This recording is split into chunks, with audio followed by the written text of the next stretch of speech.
Shortly after Mr. Darby received his degree from the University of Hard Knocks and had decided to profit from his experiences in the gold mining business, he had the good fortune to be present on an occasion that proved to him that no does not necessarily mean no. One afternoon, he was helping his uncle grind wheat in an old-fashioned mill. The uncle operated a large farm on which several colored sharecrop farmers lived. Quietly, the door was opened, and a small colored child, the daughter of a tenant, walked in and took her place near the door. The uncle looked up, saw the child, and barked at her roughly. "What do you want?" Meekly, the child replied, "My mammy say, send her 50 cents. "I'll not do it," the uncle retorted. "Now you run on home." "Yes, sir," the child replied. But she did not move. The uncle went ahead with his work, so busily engaged that he did not pay enough attention to the child to observe that she did not leave. When he looked up and saw her still standing there, he yelled at her, "I told you to go on home. Now go, or I'll take a switch to you." The little girl said, "Yes, sir," but she did not budge an inch. The uncle dropped a sack of grain he was about to pour into the mill hopper, picked up a barrel stave, and started toward the child with an expression on his face that indicated trouble. Darby held his breath. He was certain he was about to witness something terrible. He knew his uncle had a fierce temper. He also knew that colored children were not supposed to defy white people in that part of the country. When the uncle reached the spot where the child was standing, she quickly stepped forward one step, looked up into his eyes, and screamed at the top of her shrill voice, "My mammy's gotta have that 50 cents.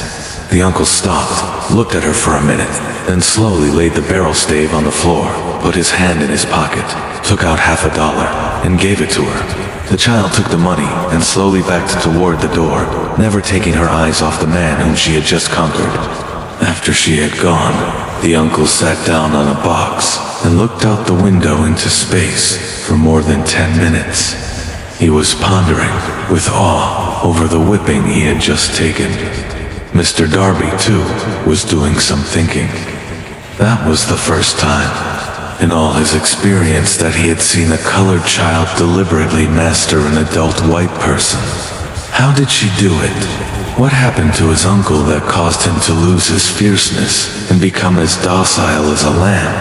What strange power did this child use that made her master over her superior? These and other similar questions flashed into Darby's mind, but he did not find the answer until years later when he told me the story. Strangely, the story of this unusual experience was told to the author in the old mill, on the very spot where the uncle took his whipping. Strangely, too, I had devoted nearly a quarter of a century to the study of the power which enabled an ignorant, illiterate colored child to conquer an intelligent man. As we stood there in that musty old mill, Mr. Darby repeated the story of the unusual conquest and finished by asking, "What can you make of it? What strange power did that child use that so completely whipped my uncle?" The answer to his question will be found in the principles described in this book. The answer is full and complete. It contains details and instructions sufficient to enable anyone to understand and apply the same force which the little child accidentally stumbled upon.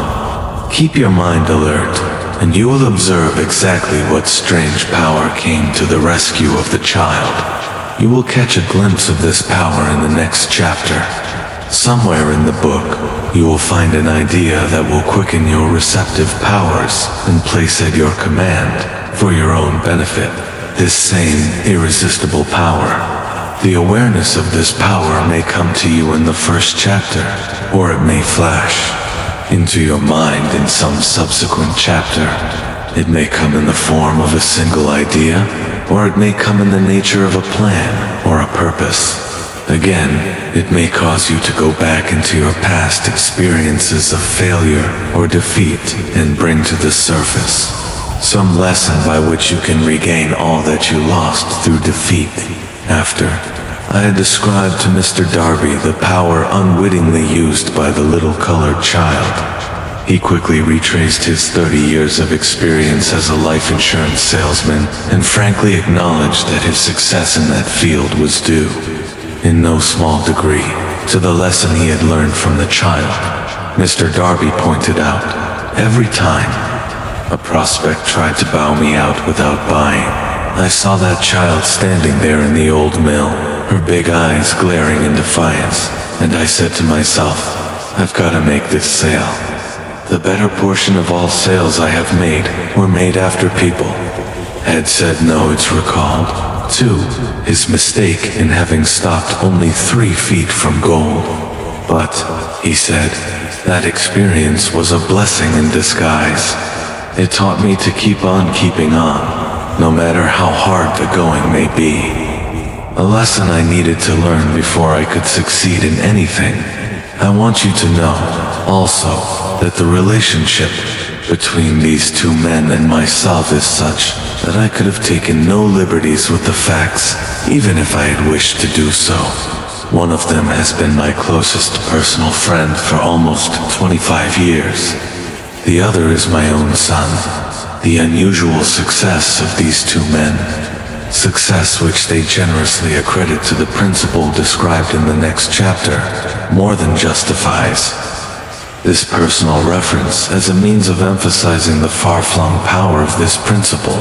Almost 15 years ago, I delivered the commencement address at Salem College, Salem, West Virginia. I emphasized the principle described in the next chapter with so much intensity that one of the members of the graduating class definitely appropriated it and made it a part of his own philosophy. The young man is now a member of Congress and an important factor in the present administration. Just before this book went to the publisher, he wrote me a letter in which he so clearly stated his opinion of the principle outlined. In the next chapter that I have chosen to publish his letter as an introduction to that chapter, it gives you an idea of the rewards to come. My dear Napoleon, my service as a member of Congress, having given me an insight into the problems of men and women, I am writing to offer a suggestion which may become helpful to thousands of worthy people. With apologies, I must state that the suggestion, if acted upon, will mean several years of labor and responsibility for you. But I am enheartened to make the suggestion because I know your great love for rendering useful service. In 1922, you delivered the commencement address at Salem College when I was a member of the graduating class.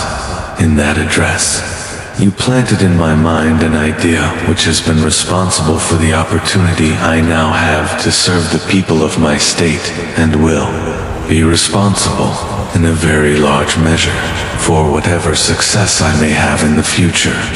The suggestion I have in mind is that you put into a book the sum and substance of the address you delivered at Salem College, and in that way give the people of America an opportunity to profit by your many years of experience and association with the men who, by their greatness, have made America the richest nation on earth.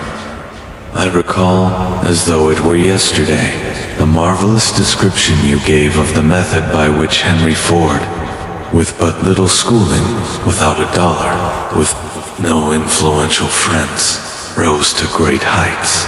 I made up my mind then, even before you had finished your speech, that I would make a place for myself, no matter how many difficulties I had to surmount. Thousands of young people will finish their schooling this year, and within the next few years, every one of them will be seeking just such a message of practical encouragement as the one I received from you. They will want to know where to turn, what to do, to get started in life. You can tell them because you have helped to solve the problems of so many, many people. If there is any possible way that you can afford to render so great a service, may I offer this suggestion that you include with every book one of your personal analysis charts, in order that the purchaser of the book may have the benefit of a complete self-inventory, indicating, as you indicated to me years ago, exactly what is standing in the way of success. Such a service as this providing the readers of your book with a complete, unbiased picture of their faults and their virtues, would mean to them the difference between success and failure. The service would be priceless. Millions of people are now facing the problem of staging a comeback because of the depression, and I speak from personal experience when I say, I know these earnest people would welcome the opportunity to tell you their problems and to receive your suggestions for the solution. You know the problems of those who face the necessity of beginning all over again. There are thousands of people in America today who would like to know how they can convert ideas into money. People who must start at scratch, without finances, and recoup their losses. If anyone can help them, you can, if you publish the book. I would like to own the first copy that comes from the press, personally autographed by you. With best wishes, believe me, cordially yours, Jennings Randolph.